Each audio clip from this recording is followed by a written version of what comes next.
Hi friends, வீட்டில் இருக்க பொருளை வச்சு சிம்பிளாக அல்வா எப்படி பண்ணலான்னு பார்க்கலாம். ஃபஸ்ட்டு ஒரு கடாய் வச்சுக்கலாம். அதில் 2 டேபிள் ஸ்பூன் அளவு நெய் ஊற்றிக்கலாம். அதுக்கப்புறம் நல்லா துருவின கேரட்டு அதை நல்லா இந்த நெய்யில் போட்டு வதக்கிக்கலாம்.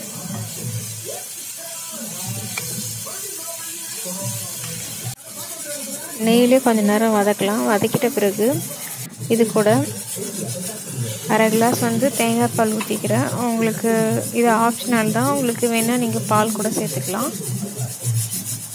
இதிலே கொஞ்ச நேரம் நல்லா வேகட்டும். வெந்துட்ட பிறகு 1/4 கப் அளவு சர்க்கரை சேர்த்துக்கிறேன். உங்களுக்கு சுகருக்கு ஸ்வீட்டுக்கு ஏற்ற மாதிரி நீங்கள் சேர்த்துக்கோங்க.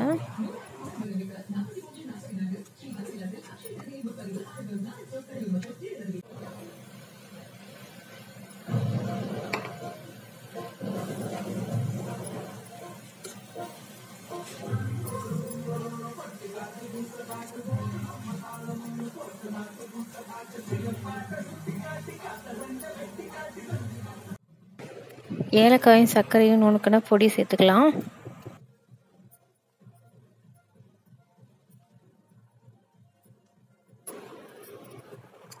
கிண்டி விட்டுனே இருக்கலாம். நெய் நல்லா பிரிஞ்சு வரும்.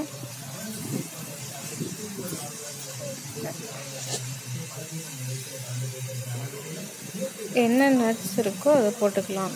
பாதாம் நல்லா பொடியாக கட் பண்ணி போட்டிருக்கேன். அது கூடவே வெள்ளரி விதையும்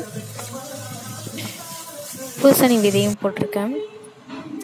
டேஸ்ட்டு சூப்பராக இருக்கும். நீங்களும் இது போல் ட்ரை பண்ணி பாருங்கள். நம்மளோட அல்வா செம்மையாக ரெடி ஆகிடுச்சு.